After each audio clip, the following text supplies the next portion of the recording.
Hello Vinita, मैं doctor Parashar बोल रहा हूँ। अरे डॉक्टर साहब, मैं तो आपको ही फोन करने वाली थी। बोलिए, क्या बात थी? मैंने मैसेज छोड़ा था तुम्हारे लिए, मिला तुम्हें? नहीं, वो नौकर ठीक से बता नहीं पाया। बोलिए ना। उस औरत को जो कॉन्ट्रैक्ट के पैसे देने थे, उसकी आखिरी किस्त उसे अभी चाहिए। डॉक्टर साहब, अब तक हम उसे कितने सारे पैसे दे चुके हैं? मगर बहुत ज्यादा नहीं दिए, आधे से ज्यादा अभी भी बाकी है। डॉक्टर साहब please try to understand. Ritesh भी अभी इंडिया में नहीं है। मैं इतने सारे पैसे। आई एम सॉरी विनीता, मगर उस औरत ने कहा है अगर उसे कॉन्ट्रैक्ट के पैसे नहीं मिले तो वो कुछ भी कर गुजरेगी, शायद अबॉर्शन करवा ले। क्या?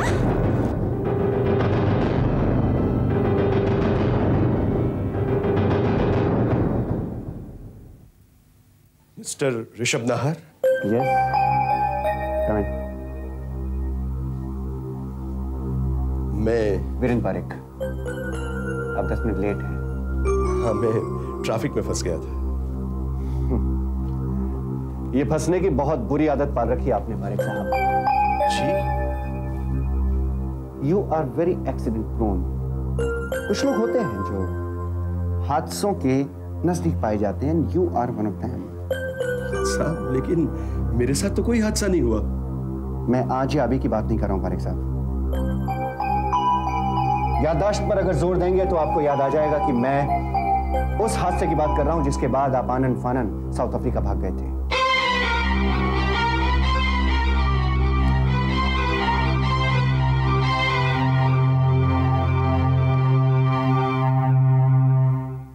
Mister Parekh, are you okay?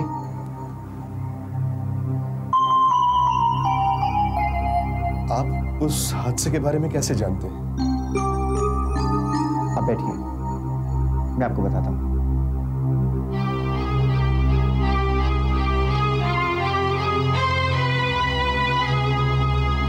देखिए पारेख साहब, मैं पहले आपसे वो सवालात पूछ लूं जिन्हें पूछने के लिए मैंने आपको, उसके बाद आपको मुझसे कुछ भी पूछने की जरूरत महसूस नहीं। आप सरकारी वकील तो हैं नहीं, और मेरे ख्याल से किसी और को भी इस केस में कोई दिलचस्पी नहीं है, तो फिर आप किसके लिए काम कर रहे हैं? पारेख साहब, काम तो मैं सिर्फ अपने लिए ही करता हूं, लेकिन उसकी कीमत देने वाले लोग बदलते रहते हैं। देखिए प्लीज, पहलियां मत बुझाइए। आपको अपने किए पर जरा भी पछतावा नहीं, क्योंकि वो शख्स जिसका नाम अतुल शर्मा था और जिसकी मेरे हाथों हत्या हो गई थी, वो दिशा पर बलात्कार करने की कोशिश कर रहा था। आप मुझे बताइए पारेख साहब, आप मुझे पूरी कहानी बताइए। आज अभी उसी वक्त की उस दिन क्या हुआ था? ठीक है, उस दिन मैं मेरे भाई को मिलने उसके घर गया था। वहां अंदर से मुझे दिशा की चिल्लाने की आवाज आई। मैंने जाके देखा तो एक आदमी दिशा पर बलात्कार करने की कोशिश कर रहा था। वो फौरन मुझ पे मुड़ा और हमारे दोनों के बीच हाथपाई हुई। मेरे हाथ में जो कुछ भी आया मैंने उठाकर उसके सर पे मार दिया और वो गिर पड़ा, और वो पता नहीं वहीं पे गिर के मर गया। मैं घबरा गया, मुझे लगा कि दरवाजे पे कोई है और मैं अपने आप को बचाने के लिए वहां से भाग गया। बस उसके बाद क्या हुआ मुझे पता नहीं, बाकी तो आप सब कुछ जानते हैं।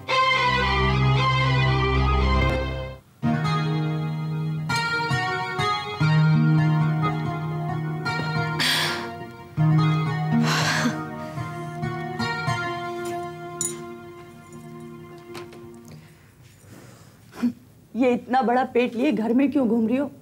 थोड़ी देर आराम कर लो। किसी ने देख लिया तो? घर में कोई भी किसी वक्त आ सकता है। तुम इस बोझ से थकती नहीं क्या? अब थकने की आजादी कहाँ है मेरे पास? और ये गोलियां, वॉमिट, कमर दर्द का दिखावा, तुम ये सब से तंग नहीं आ जाती? ये दिखावा नहीं है मिनी।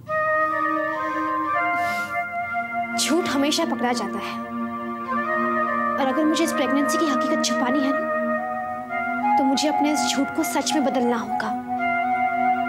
और जो मैं बदल रही हूँ, सचमुच मेरी कमर बहुत दर्द करती है। तुमने बहुत बड़ा रिस्क लिया बिनी, और ऐसे में जीजू इंग्लैंड चले गए। ये ठीक नहीं हुआ। हाँ, मैं और करती भी क्या मिनी? और कोई रास्ता ही नहीं था मेरे पास। और रितिश का लंदन जाना भी बहुत जरूरी था। You know something? कभी कभी मैं सोचती हूँ कि इतने अरसे तक सबको झूठ बोलते रहना कितना बड़ा गुनाह कर रही हूं मैं। मगर फिर मैं सोचती हूँ कि मेरे इस झूठ से सबको बहुत खुशी मिलेगी, और फिर मैं सोचना बंद कर देती हूँ। अभी तो छुपाना आसान है बिनी, लेकिन सोचो जब बच्चा घर आएगा और उसे पहले ही दिन से बोतल से दूध पिलाओगे, तब कोई सवाल नहीं करेगा? प्लीज ये सब मत पूछो तुम मुझसे। पहले से इतने सारे सवाल और जवाब, ये सब जान लेना बहुत नामुमकिन है मेरे लिए। लेकिन कुछ सवालों को जान लेना बहुत जरूरी है बिनी।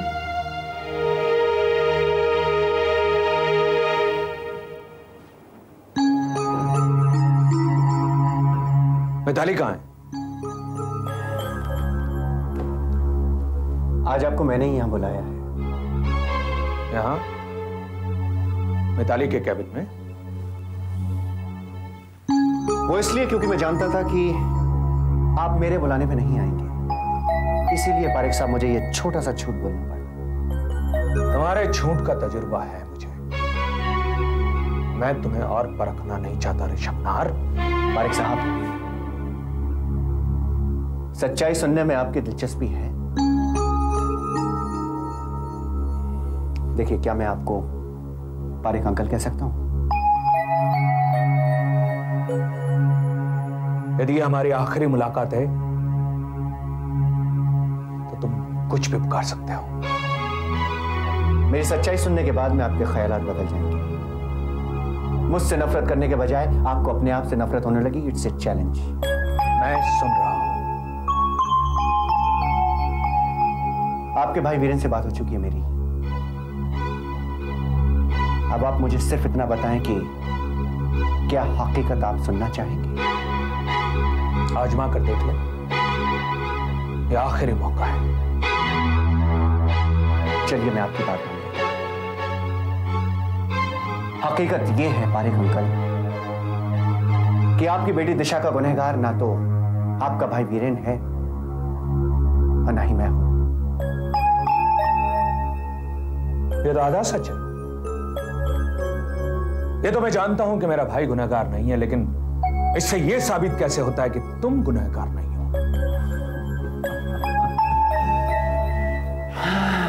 आप तो अदालत की भाषा बोलने लगे। यह मेरे प्रश्न का उत्तर नहीं है। इसका सबूत है आपका खुद का भाई वीरेंद्र। क्या मतलब? मतलब यह कि वीरेंद्र इंडिया छोड़कर साउथ अफ्रीका चला गया। इसी से मुझे उस पर शक। ठीक उसी तरह जिस तरह से आपको मुझ पर शक हुआ, क्योंकि बेहोशी की हालत में दिशा मेरा ही नाम लिए जा रही है। तुम मानते हो कि दिशा बार बार तुम्हारा नाम ले रही थी, फिर भी अपने आप को निर्दोष मानते हो? पारेख अंकल, अगर दिशा ऋषभ की जगह पापा कह रही होती तब मैं अब चलूं? आपने वो तो कुछ नहीं कहा जो आप कहने आए थे प्रकाश चंद जी। आपको कैसे पता लगा कि मैं कुछ कहने आया था? मैं कब से देख रहा हूं प्रकाश चंद जी, आपका चेहरा ही बता रहा है कि बहुत देर से किसी बात को छेड़ने की आप कोशिश कर रहे हैं, या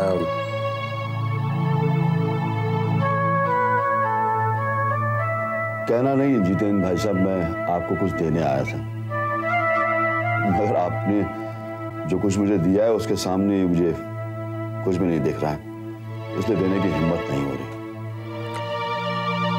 ऐसी कौन सी चीज है आपके पास जो आप मुझे देना चाहते हैं? ये मेरी फैक्ट्री के कागजात हैं। हालांकि इसकी कीमत कौड़ी की भी नहीं है, मगर फिर भी मैं ये सब आपके नाम करना चाहता हूं। देखिए प्रकाश जी, अभी आप ही ने कहा कि इसकी कीमत कौड़ी के बराबर नहीं है और फिर भी आप मुझे देना चाहते हैं। मैं पूछता हूं कि आप मुझे ये देकर मेरा नुकसान क्यों करवा रहे हैं? तो और मैं क्या करूं जितेंद्र भाई साहब? देखिए प्रकाशन जी, मैं किसी को भी कभी भी भीख या बख्शीश नहीं देता हूं। किसी का भी दर्जा नीचे दिखाना मुझे मंजूर नहीं है। मैंने आपको कर्जा दिया है और मुझे यकीन है कि आप उसे ठीक वक्त में सूद समेत जरूर वापस लौटाएंगे और इसीलिए आपको ये फैक्ट्री चलानी पड़ेगी। तो फैक्ट्री वापस चालू हो जाए ऐसी कोई उम्मीद नहीं है प्रकाश जैन जी, उम्मीद बनानी पड़ेगी और आपकी और मेरी उम्मीद एक ही है, विनिता की कोख में पल रहा आपका नाती। ये फैक्ट्री आप मुझे देना चाहते हैं। प्रकाश जैन जी, क्या मैं आपको एक सलाह दे सकता हूं? देखिए, कुछ ही दिनों में हमारे घर में विनिता की गोद भराई होने वाली है, तो आप उस वक्त आपकी जायदाद का आधा हिस्सा विनिता के बेटे को दीजिए और देखिए उम्मीद कैसे बनती है, बढ़ती है।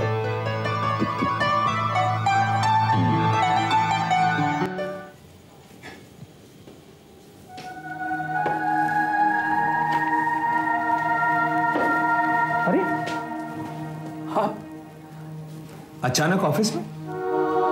हाँ बारिक, तुमसे कुछ बात करना चाहता हूँ। मुझे घर बुला लिया होता आपने? नहीं, ये बात मैं घर में नहीं करना चाहता था।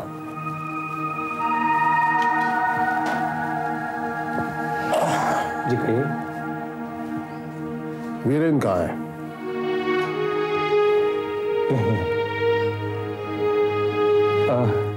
दोनों बाप बेटे बहुत दिनों से मिले नहीं थे, संदीप और वीरेंद्र, तो ज्यादा से ज्यादा वक्त एक दूसरे के साथ गुजारना चाहते हैं। संदीप ने छुट्टी की एप्लीकेशन भी दी थी तो मैंने मंजूर की। और एक मेरा भी यही मानना था, अगर दोनों बाप बेटे होंगे तो उनका खून जरूर पुकारेगा। हजार गलतफहमी के बाद भी दोनों का रिश्ता फिर एक बार मजबूत हो जाएगा। मुझे तो लगता है जितेंद्र भाई, वीरेंद्र और संदीप दोनों वापस साउथ अफ्रीका चले जाए।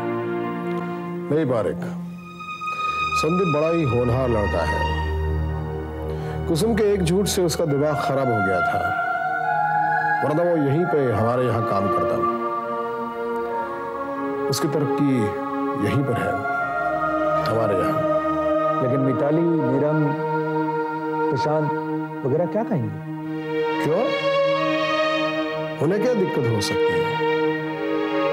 उनकी परेशानी यही थी ना कि उनके बाप की दूसरी शादी और संतान के बारे में जानकर उन्हें दुख हुआ था। जब पता चलेगा कि ये सब झूठ है तो वो संदीप के साथ काम कर ही पाएंगे सब लोग। तो आप क्या करना चाहेंगे? और एक, संदीप के नाना यानी कुसुम के पिता ने मुझ पर बहुत बड़े एहसान किए हैं, ये तो तुम जानते ही हो। मैंने उनकी दौलत हथिया ही नहीं और ना ही कभी सब कुछ मेरे नाम कर जाने के लिए उकसाया, लेकिन फिर भी एक छोटी सी गलती मेरे हाथों से जरूर हुई है। सब कुछ मेरे नाम कर जाते वक्त मैंने उन्हें रोका नहीं। उस गलती का मुझे प्रायश्चित करना है। उनके वारिस को उनके विरासत का एक हिस्सा मैं देना चाहता हूं, वो देना है। तो क्या आप अपनी वसीयत बदलेंगे? नहीं, और उसकी कोई जरूरत भी नहीं है पारेख। हमारी सारी कंपनियों में तुम्हारा भी एक हिस्सा है, तो तुम्हारा हिस्सा तुम अपने भतीजे को तो दे ही जाओगे ना। और उसे अपने साथ काम करवा के तैयार भी करोगे ना? हाँ जितेंद्र भाई, मैं भी यही सोच रहा था। अब मसला सिर्फ कुसुम का खड़ा है। वो एक बहुत ही जिद्दी औरत है, और अगर वो यहां रहेगी तो किसी न किसी तरह कोई न कोई बखेड़ा करती रहेगी। लेकिन कुसुम जाएगी कहाँ? इसका जवाब तो सिर्फ वीरेंद्र ही दे सकता है।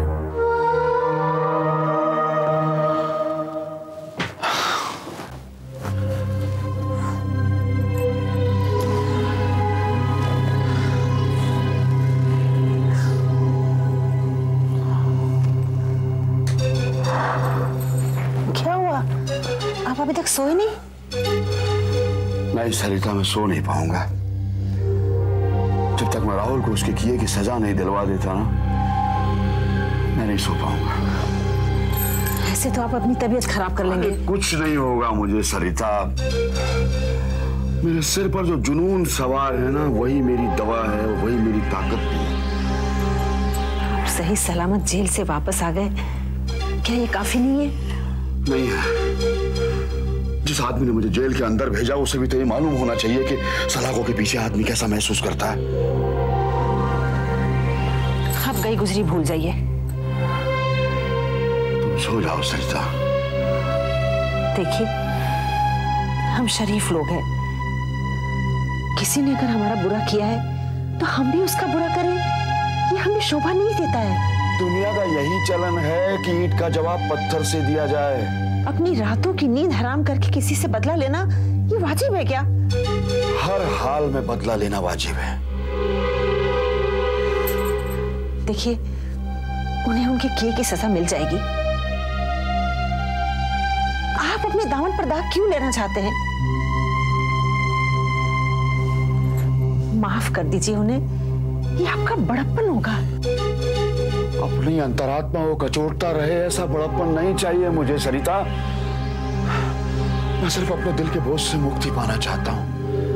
अगर आप कोई ऐसा वैसा कदम उठा लेंगे तो क्या आपके दिल पर बोझ नहीं आएगा? आपकी अंतरात्मा जवाब नहीं मांगेगी? एक बोझ को हल्का करने के लिए दूसरा बोझ लाद लेना कहाँ का इंसाफ है? मेरे दर्द को नहीं समझ सकती सरिता। प्लीज मुझे अकेला छोड़ दो।